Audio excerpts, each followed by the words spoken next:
Okay, there's been a couple of questions, and I need to go over some things from a slightly different angle. One of the questions was about, I've talked a lot about positive leads, what happens to the negative ones.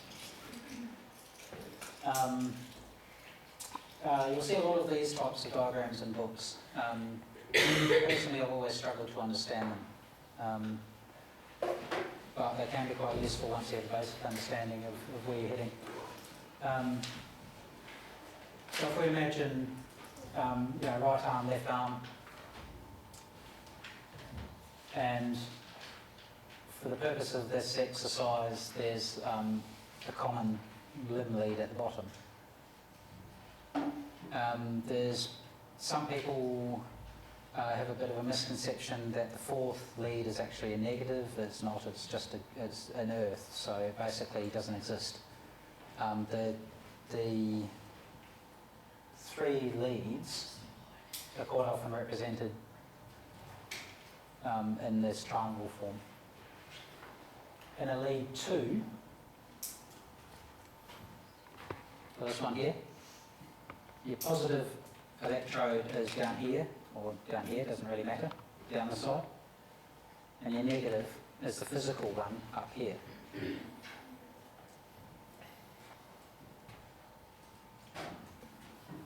So negative and positive.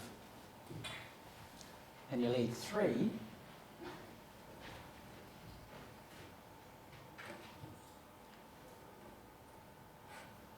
your negative is on the other side. And it's quite often considered basically just to go straight up. And your lead 1, positive, and your negative is out on the right arm, coming across the heart like that. Your 3-lead ECG is the only one that has physical negative electrodes. Everything else has electrodes that the algorithm in the machine, the computer, places. So your negative electrodes for your chest leads, we can conceptualise as being on the back, diagonally opposite to where the positive one is, in the same plane. Some books talk about it being in the centre of the heart, which is possibly a more accurate description, but is harder, I think, to conceptualise. I prefer to conceptualise it on the back of the person. Your augmented leads, again, have this negative electrode right in the centre. And they're a bit harder to conceptualise. I've largely ignored the augmented leads because they're a bit harder to figure out where the positive and negative are.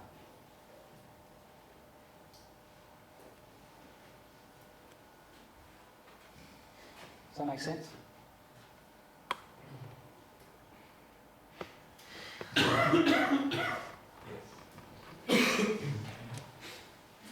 No, but I'm going to say yes anyway. All right.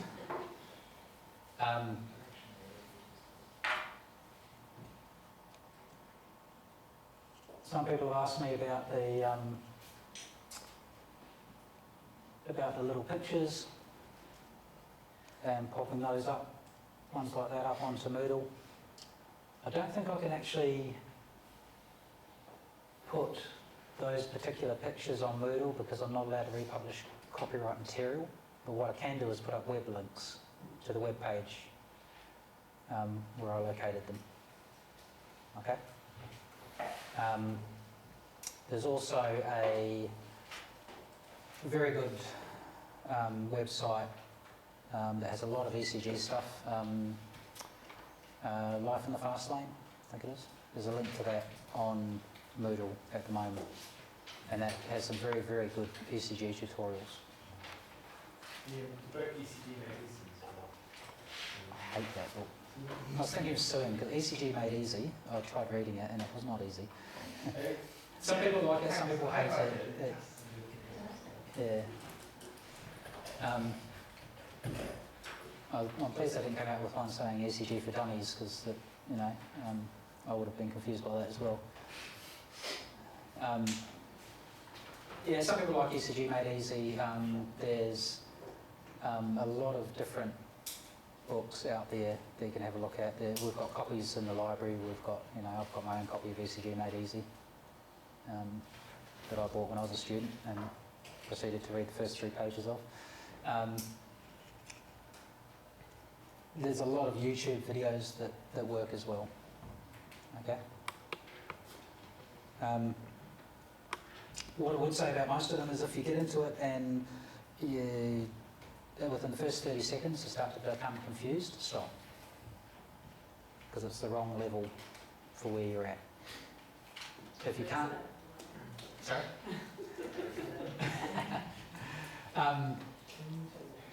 If you are really struggling to find a resource, talk to me, talk to Keith, and we'll find something that will suit you.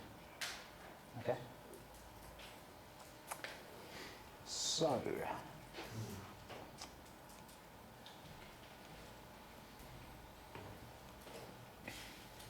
the other question that that I had was, how did I know?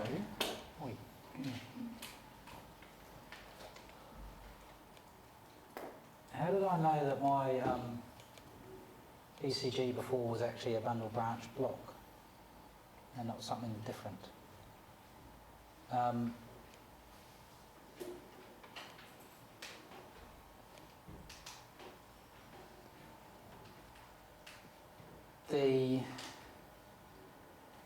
One of the ways that there's a lot of different ways to come up with the idea that something is a bundle branch block, and one of the ways is by considering the fact that it's fat in some places that look directly at the bundle branches and thin in the places that don't.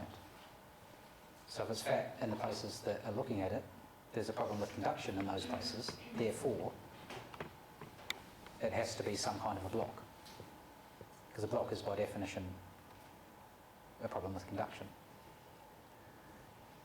If it was a problem everywhere within the ventricles, then all of the leads would be fat. And it wouldn't be following the normal conduction pathways.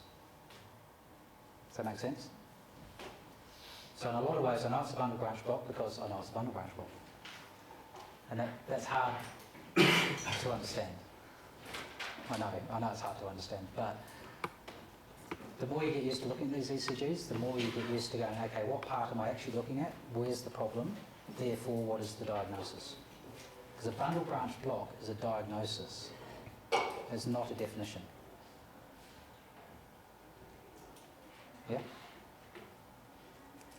All right.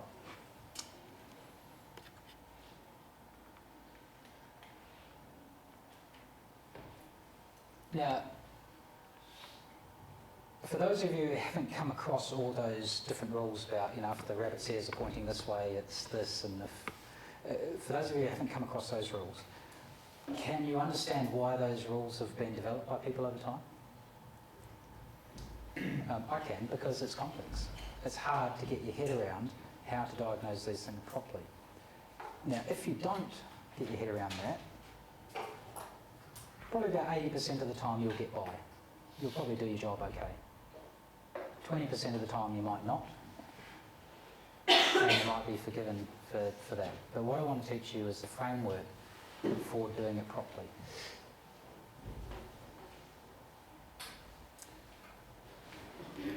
Let's get on and look at a couple of ECGs.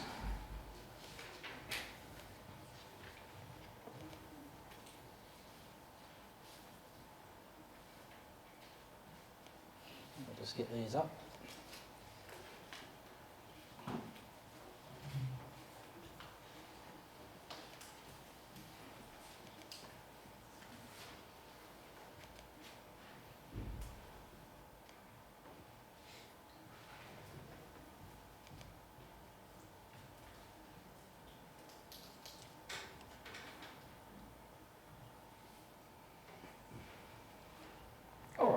tell me about this ECG. Where do we start? Is there electrical activity? Yeah, okay. Moving on.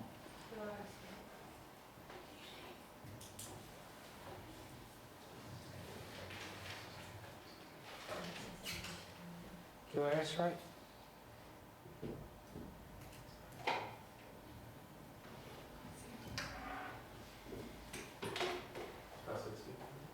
Sorry? About 60? Can you increase the percentage? It's not. We blow it up. Sorry? We can't see it that miles. It's only on 67%, like was it at the moment? Hang on. That's better. Is that better? Yeah, that's better. Yeah. You can see that. That's wonderful. Actually, I can pop that up here. That's better.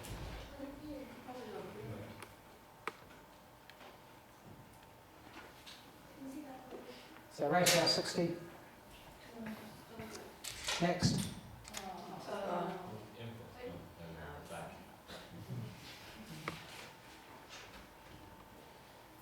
What's next?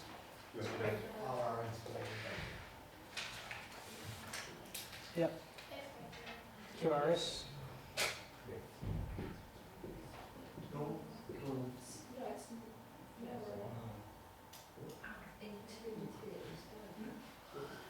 It is still No, between. it's not. I'm looking at the T-way.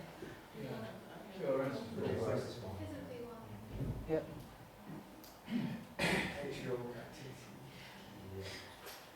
Yeah, we've got P waves. Yeah. And then QRS. You happy with P waves? Yeah. QRS following Yeah. and following in a normal sort of way, so there's no long or short conduction. Right, PR intervals fine. Your diagnosis, doctor? Anyone disagree?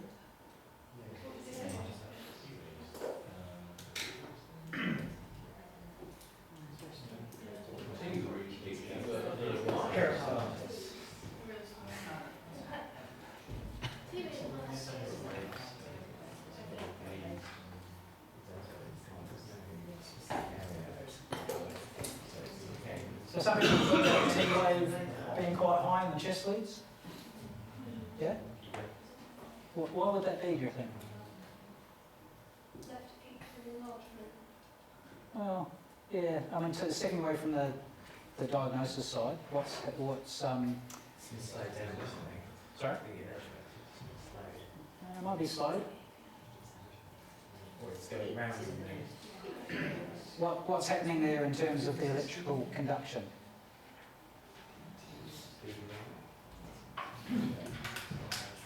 So it's pretty big. Yep. And then it gets, well, it's actually pretty small in V1. V2 is pretty big, V3 is pretty big, V4, and then it starts getting smaller down through V6.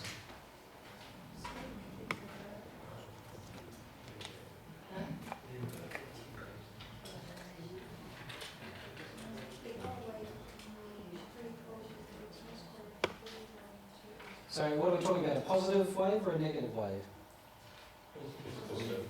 T wave? Yeah, it's negative, isn't it? Heading towards the negative. Positive to positive gives a positive. Negative to negative gives a positive. Like to like.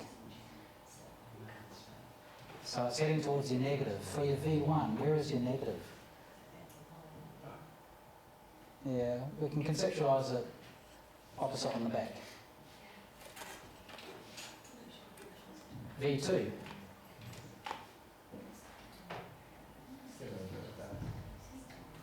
Other side of the back.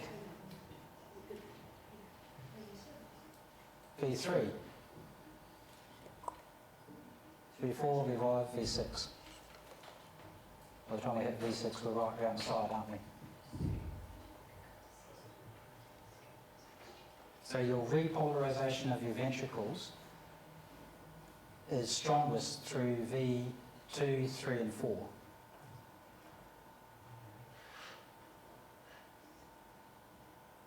Yep. Now, does that have any consequences for the heart? Can you think of any?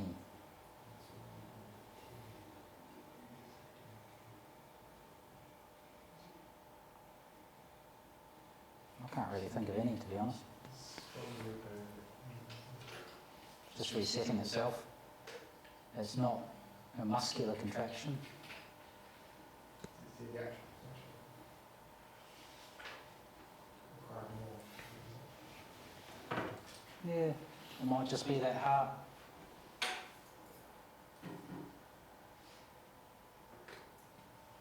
If it was peaked here, so if that wave there was over here, there might be some problems with electrolytes. Peaked T waves can indicate electrolyte imbalances, potassium in particular. But it's in the chest leads, so that is not an indicator.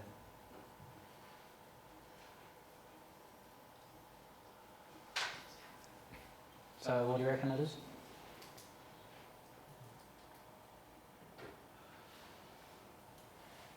What do you reckon that rhythm is? It's a normal sinus rhythm. It's the hardest rhythm to diagnose. And that's why I didn't start with it. Because there's nothing wrong. And you go into it thinking everything that you're looking for is abnormalities. When you find no abnormalities, it's quite hard.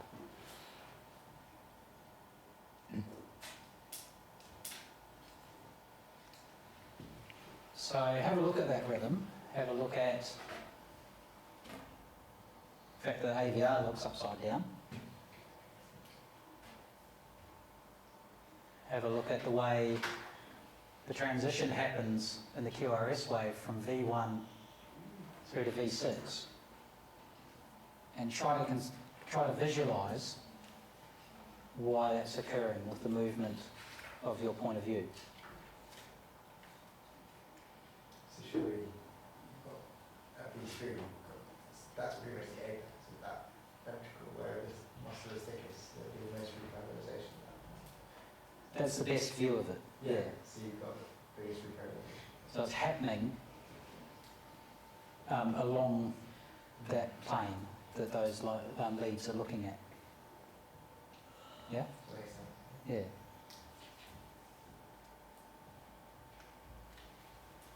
Yeah? Now, if you can start conceptualising that, when you're looking at things like ST elevation,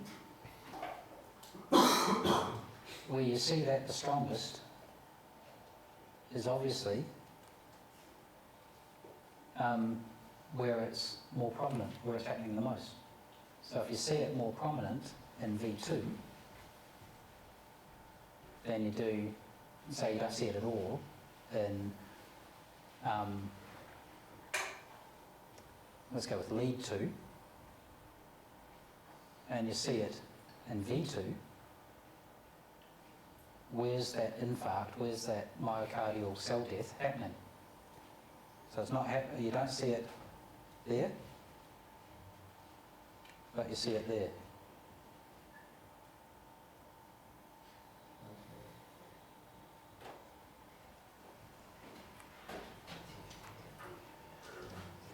So you're looking up through the bottom of the heart, you can't see it at all. You're looking that way, and you can see it. V2. Yeah. Google's right. Oh, I thought it was an iPad. Oh, yes, you've got your little, yeah. I purposefully haven't taken out the little chart thingy. I'll put that up in a minute. But I purposely haven't taken that out because if you have a good understanding of where these leads are looking at, you don't need a little colour chart to figure out where your infarct is happening. Anterior septal. Why is it anterior septal? Because lead 2 will capture everything that's happening up through here. V2 will capture everything that's happening through here. If it was happening up here, I'd see it in both. If it was happening down here, I would see it in lead 2. Because it's happening either at the back or in the middle of the heart, where lead 2 doesn't look at very well, I only see it in V2. So therefore it has to be an anterior septal. Does that make sense?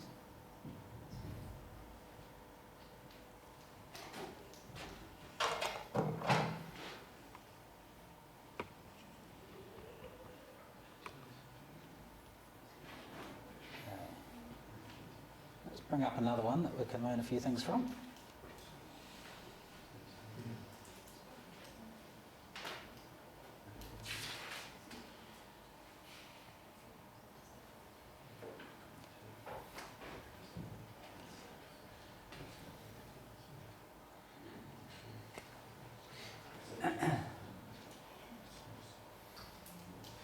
What's happening here?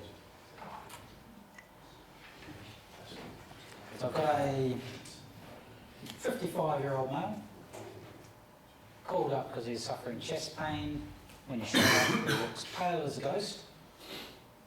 He's clutching his chest saying, "This really hurts, I think I'm going to die."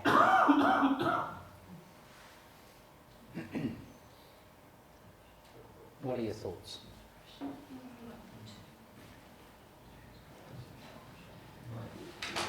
Six steps. First step. Hey, electroactivity. How long before we've got that? Well, we don't know yet, but... Number 2. Yep. What about QRS? Right. Now, looking at that, my brain goes straight to the ST segment. I've got to stop myself because I'm actually interested in the rate first.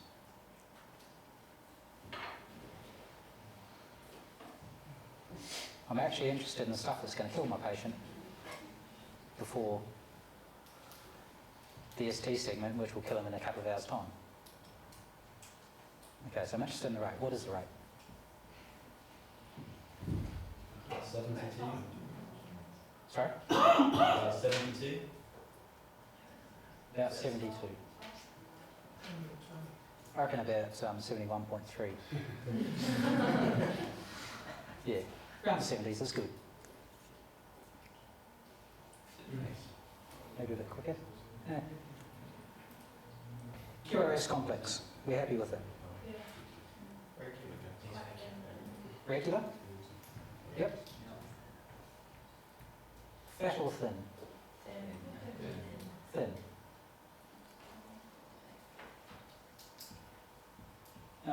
So what's this bit here?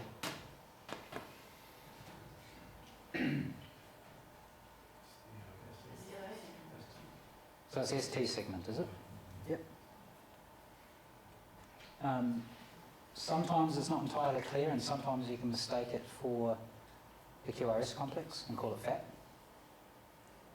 Okay, that does happen. But in this case, it should be fairly clear because you've got, particularly in lead 2, lead V1, you've got fairly clear QRS complexes. And an ST segment, elevation in what leads.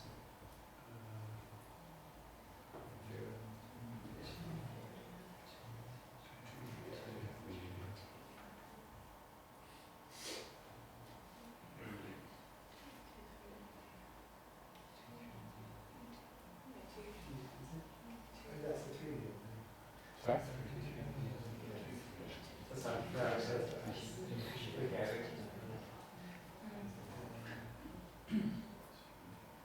elevation 2, 3, yeah.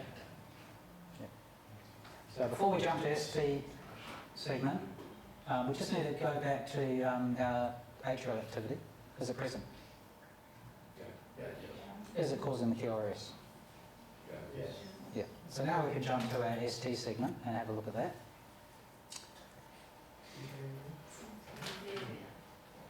So lead 2, where are we looking? Yep. ST elevation, well, yes, a little bit. Lead 3, where are we looking at?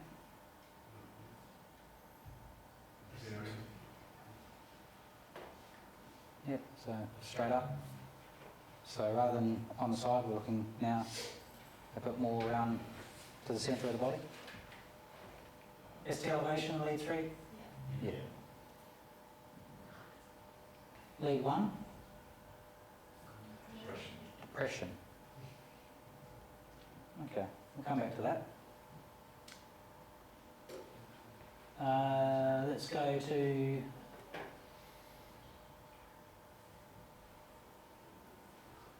chest leads.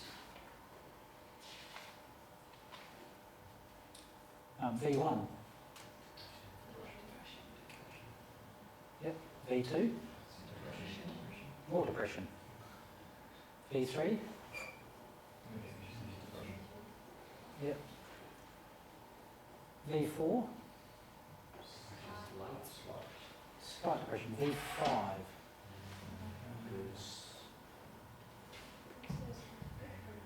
It's a bit hard to see, isn't it? But maybe a little bit of elevation. Probably isoelectric. V6. That's wondering a bit. Sorry? It's wondering. Wondering a bit. The isoelectric. Yeah. You could argue that there's starting to be a little bit of elevation in that. Okay, so we've got depression coming through to elevation. And elevation. And we stop here.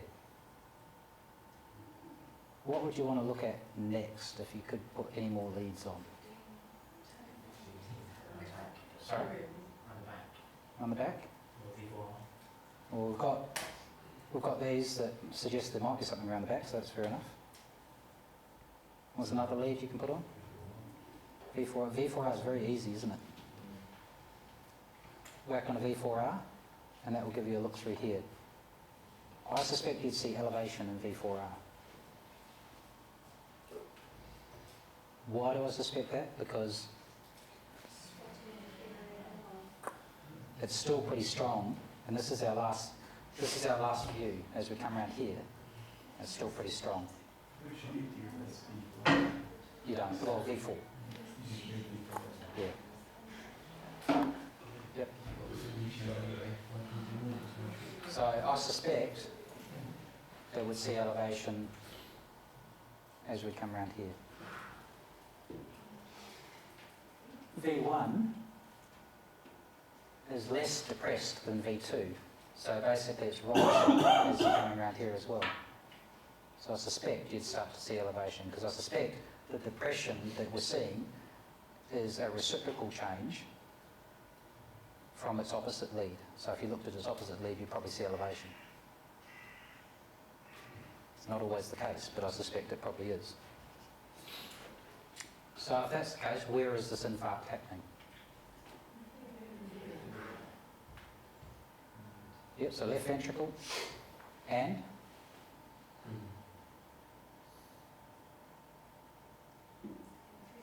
don't forget, infarcts can happen in more than one spot. I'm seeing it, say I saw it in V4R. What does V4R look at? Yeah, smack on the right ventricle. So I'm probably seeing an inferior infarct with right ventricular involvement. So both my ventricles are having a bit of problem. What's the problem with that?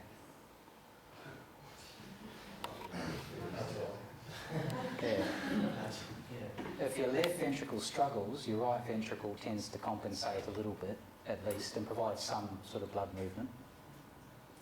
It's not going to do the job for it. So if your left ventricle is completely dead, it's not going to, it's not going to help. But if your left ventricle is struggling, it provides an extra bit of kick to it. If your left and right ventricle is struggling, you've got very little blood movement. We know, and we're having this discussion at lunchtime, we know that if you give someone with a right ventricular infarct GTN, your blood pressure will drop through your boots in about 90 to 95% of the cases. We also know that in 30% of left ventricular infarcts, there is right ventricular involvement. So there's a fairly high proportion of people who are having problems here that you can see in lead 2, they will be having problems here. In my view, it is dangerous to give anyone with a left ventricular infarct GTN until you know what's happening here. And if you can't figure out what's happening here, you probably shouldn't give it. That view differs from some ambulance services. I know where I come from, South Australian Ambulance Service doesn't worry about that risk, but Queensland Ambulance Service does. And they say that there's no GTN given in suspected left ventricular infarcts, ever. I think SCAS here say, what does SCAS say? Give it. Just like the service that I came from says give it. But as soon as I learned that, I didn't. Well, I think give it because there's more harm not to give it than there is to. There's more harm if you don't give it, and it's another MI place than it is if you. What does GTN do for long-term survival? It's good at relieving pain.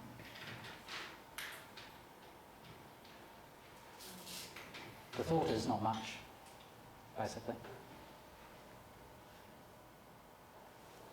So, but it's a mainstay. It's the GTN sprays or infusions is the treatment that you give to people with suspected MIs until you can get them in the cath lab. There's not been a lot of research, but the research that has been done suggests that there's not much in the way of long-term survival difference. Certainly in pain relief, and the theory is you relieve pain because you've stopped infarction, you've stopped cardiac muscle cell death. But then you've got to weigh up, okay, 30% of the time I might have a right ventricular infarct as well. If I'm not sure about this, do I give GTN or do I not? Am I covered if I give it? Well, yeah, you are, because if you work for an ambulance service that says give it, of course you're covered. But am I doing the right thing for the patient? It's, if you can get B4R, then less, you can kind of rule out whether it is actually, there's right involvement. Most of the time, yes. A V4R, if it is a ST-related MI Yeah. in the right ventricle, then a V4R may well pick it up. And you would see acceleration in a B4R. In that particular lead that you're looking at, yeah. A lot of times given before you've seen the tracing, isn't it? Because, yeah, I know That's what you're going to say, but if you walk into someone who's in crap order, Yeah. crushing chest pain, shortness of breath, and they're pale and sweaty, Yeah. our protocol is aspirin, that's our protocol. I don't know, but all I'll say is to delay that for pain relief could be. I don't know whether that's our protocol, but it's certainly our culture. What do you think? Culture or protocol? We have protocols that are the KPIs for aspirin, GTN, pain relief. Yep. Just anytime. Yep. With obviously the ECGs, but that's our KPIs that we have to work on, so we have a protocol to give Yep. within what we know. Yeah, Yeah, the tech. Blood pressure, do you measure that before you get GCM? Oh, yeah. Yeah, sorry. Well, yeah, I Above know. 90. I'm not saying that you use it. I'll give anyone. Well, here's a thought. If somebody has their own spray at home, Yeah. do they measure their blood pressure before How many giving? plates? No. How many sprays do they usually get told to give? 2. 2 or 3? No. Because the first So, I mean, there's a multitude of issues in that. Do we measure blood pressure? Well, yes, of course we do, because we know it affects blood pressure and we don't want to drop their blood pressure, and we measure it because we've got the equipment to do it. In the same light, I think we should take a 12-lead ECG before giving something that could potentially be quite catastrophic. Yeah. So, if you don't know that somebody might be having an infarct that has right ventricular involvement, then how do you know whether or not you're going to do that person harm? And regardless of what your protocols say, your first obligation is not to do any harm to somebody. And then it's up to you about how you work that in with your protocol according to your own ethical workings. Yeah? So suddenly people are saying, right, I'm happy being a tech. Let's just go back to that. Oh, okay, yep. Got to change battery.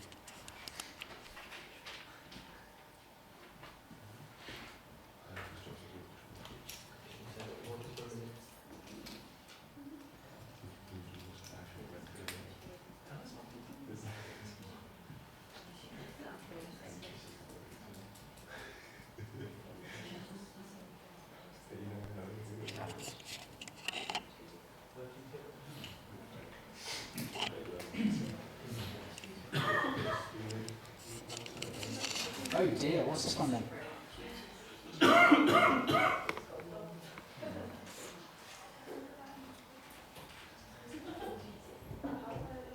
Tell me about this one.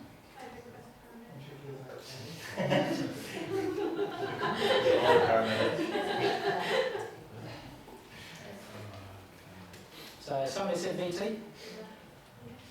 Have we diagnosed or have we pattern recognised? Excellent.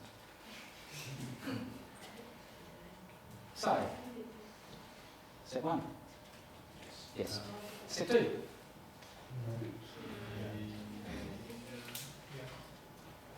Right? Sorry? Tacky? How tacky are we talking?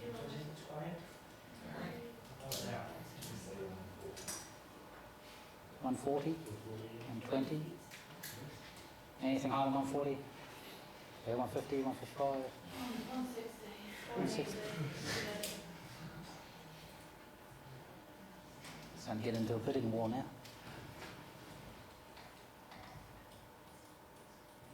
How fast would you expect a VT to be?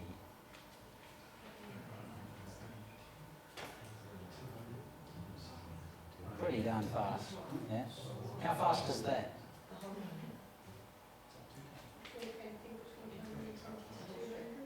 Yeah, 120 is getting a bit slow for a VT, but you can't have slow VT. It's not that common, but yeah. Are there any doubts starting to creep in about this rhythm now? Not yet? Okay. So when we look at the rate, are there any doubts starting to creep in about the diagnosis, the pattern recognition of VT?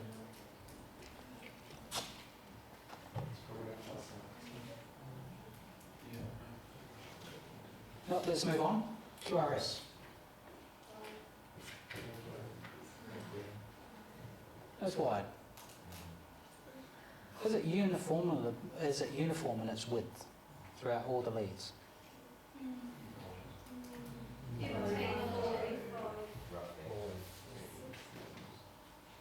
So where's it starting to look a bit different?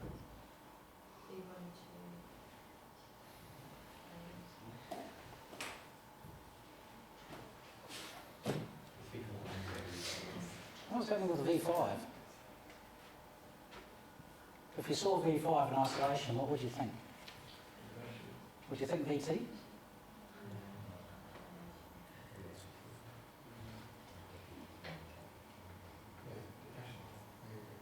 Or would you think, yeah, it's not VT, it's a bit weird, I don't really know what it is, but it's weird. Any doubts starting to creep in now?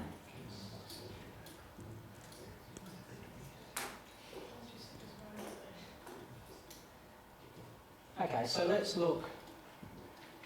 Let's try to figure out where the isoelectric line is, because it's really, you can't tell, can you? I know I can't tell. So let's try to figure it out. If we move over to V5, where do you think it is?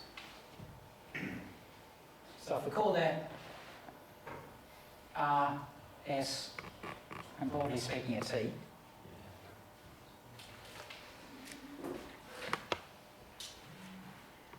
where do you think that isoelectric line is?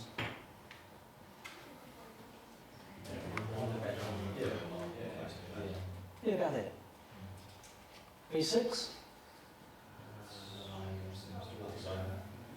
Yep. And therefore, moving down into this one, into lead 2, what do you reckon?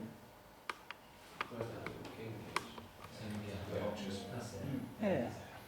It's going to be down there, isn't it?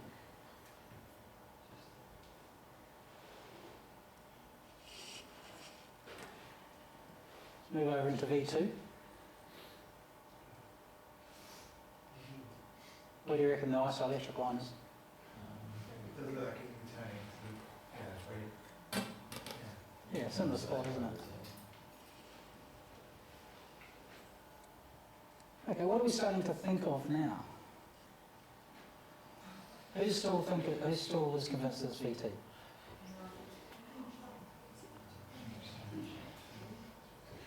Who's thinking it's VT and I know what it is?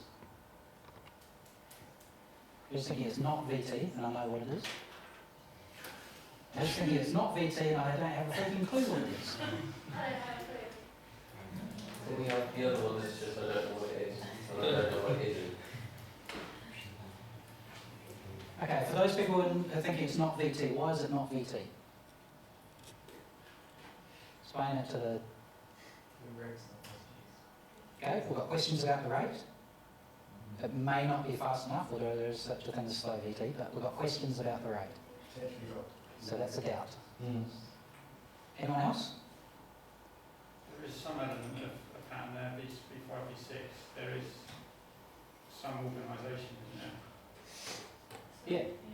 We're starting to see QRS that don't look like a VT curve, aren't we? They're wide, and it may still be a type of VT, but we've got another doubt. There's another doubt in there. Moving on to the next bit, atrial activity. Is there any atrial activity? Where? It's more obvious in V3. V3? There. Oh. Okay. See it V5 as well. V5? After the T, there's a notch gains. It's like the T Oh, yeah. and P and together. T wave has a bit of an odd shape to it. Looks like there's a P wave head in it. So we're starting to see some atrial activity. Is it related to the QRS? Is the next step.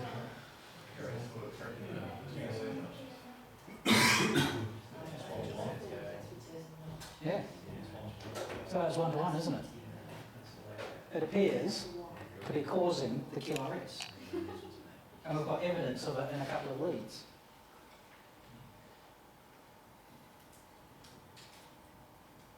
Now, what do we know about ventricular tachycardia? Where does it originate from? Ventricles. Anyone know where in the ventricles it originates? Close? We'll go with at the bottom. Yeah, well, really right at the bottom of the ventricles, in the bundle branches, Purkinje fibre area. That's where your ventricular tachycardia comes from. With a good understanding about the positive to positive thing, causing the positive inflection, you can look at that and say that wave is not coming from the bottom of the ventricles. It's coming from the top. But we're not going to go there, because that takes about 3 days. But we've got doubts, because it's not quite fast enough, although it could be. It's wide, but it's not uniformly wide, and, well, it still could mean that it's VT. That adds a doubt. But we've got atrial activity, and that doesn't occur in VT.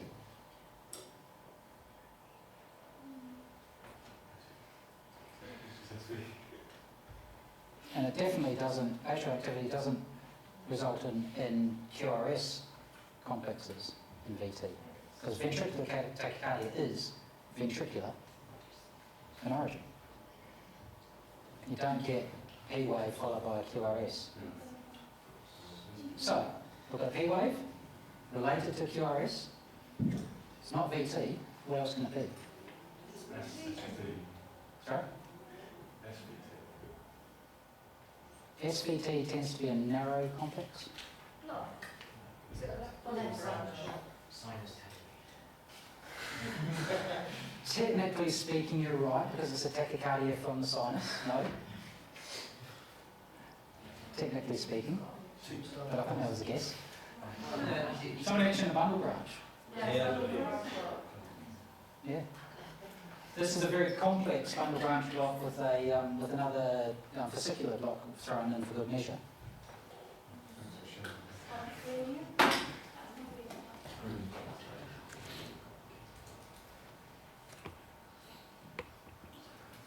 But my point in showing you that and going through it is when you apply what you already know, it's quite different to when you pattern recognise something, isn't it? So at the moment it doesn't make much of a difference in your practice, because if you saw someone who was conscious and talking to you with this, what would you do with them? Don't go to hospital? Check their BP, make sure they weren't crashing too much? Yeah? What can you do with them medically? What will the hospital do? Cardiovert? Using what? Use Valsalva procedures that go into syringe and stuff to try and Yep. elevate the legs. So Valsalva? Yep. Elevate the legs to maintain blood pressure. That's one thing. But a Valsalva manoeuvre. So someone could,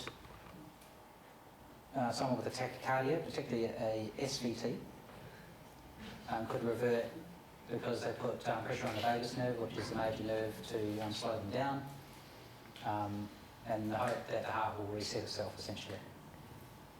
So that is a treatment for SVT. May not be the case here. If someone has a conscious VT, they might be cardioverted. What 2 options have you got in cardioversion? Does anyone know? Use medicine quite more than the shock. Drugs or shock? Adenosine. In this case, it might be amiodarone.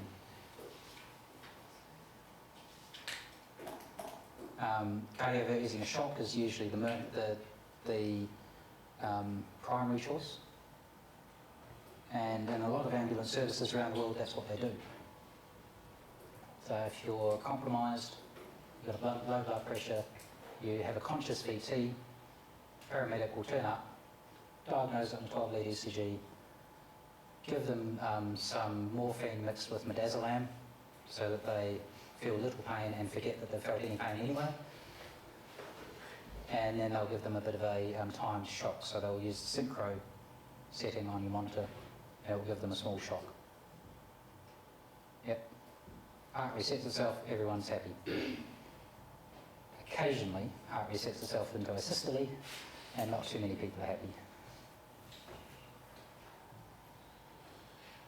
So, that is fairly common pre-hospital care practice. Now, it's not something that's done here, but it's been something that's been talked about a lot. Without the ability to decide whether that is VT or not, you can't really do it. So the more paramedics who know that that's not VT, the better placed we are as a profession to develop down that path. Because that's something that a lot of other places do. So, not VT. I don't expect, you're not expected to diagnose that specific rhythm. What you are expected to do is use the tool that you've got to look at a very complex rhythm and decide what you think it is or is not, but more importantly, how dangerous you think it is. So what would be the treatment? If you saw someone like that, they've got a blood pressure of 150 on 80, they've got chest pain, breathing a bit quick, a little bit sweaty, a little bit pale, what would you do with them? Take them in. Take them in quickly. Yep. Reassurance and keep them calm. Very good. No, Yep. If you had someone with VT and they were conscious, alert, what would you do with them? Take them in. Like them, get ready. Yeah. So this is one of those rhythms that separates those two camps that I was talking about earlier. Those who are into their ECGs, because like me, it means that I can predict what might happen for my patient while I've got them.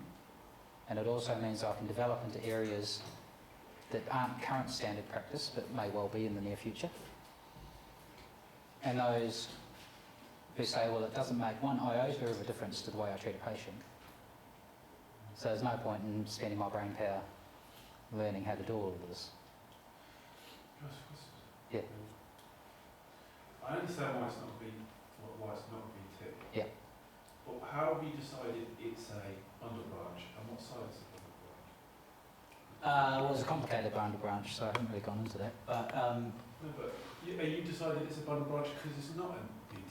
well, I've decided it's a bundle branch because I've got my P waves, they cause a QRS. QRS is fat, so there's a block somewhere.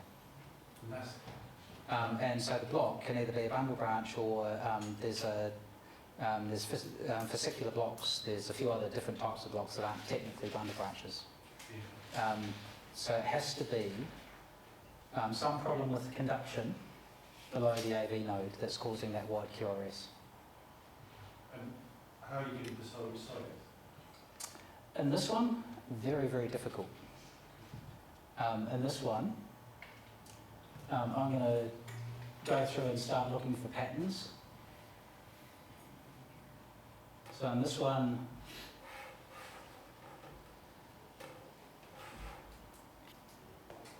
what I'm interested in is where it's evident. So it's evident in V3, V4, less than V5, less than V6. I can't see it in V1, V2. So I'm going to go with the left, because I can see it in the ones that are looking more at the left and not the right. Okay, tell you what.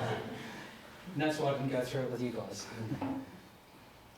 The point of this one is that everyone looks at this and goes VT. So That's your instinct, because you see this rhythm, but it's not.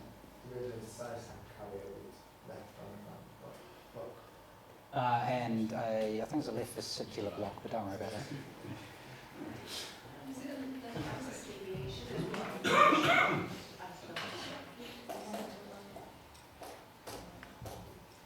I've confused you? No, you haven't, no, you haven't. I understand it, I just. The point is not to diagnose this, it's to not pattern recognise this. So what you're doing is you're looking at it and going, okay, it's not normal, but it's not V2. Does it make a difference to your treatment? Probably not.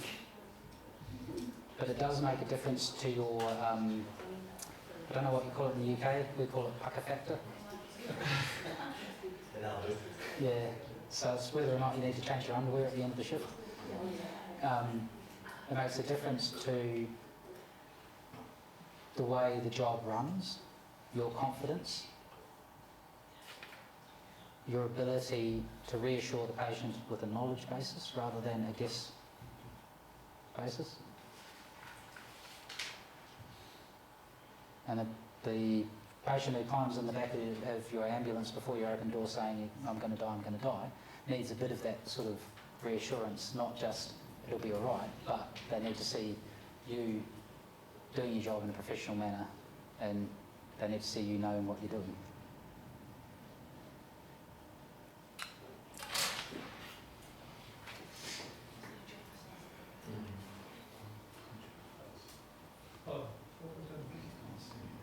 All right, we're going to take another break, because that's enough of the ECGs for now. And after the break, we're going to go through some diagnostic criteria for particular rhythms. And maybe just throw in one or two more ECGs. How long do you want? 5 minutes. We'll go for 10. 10? Yeah.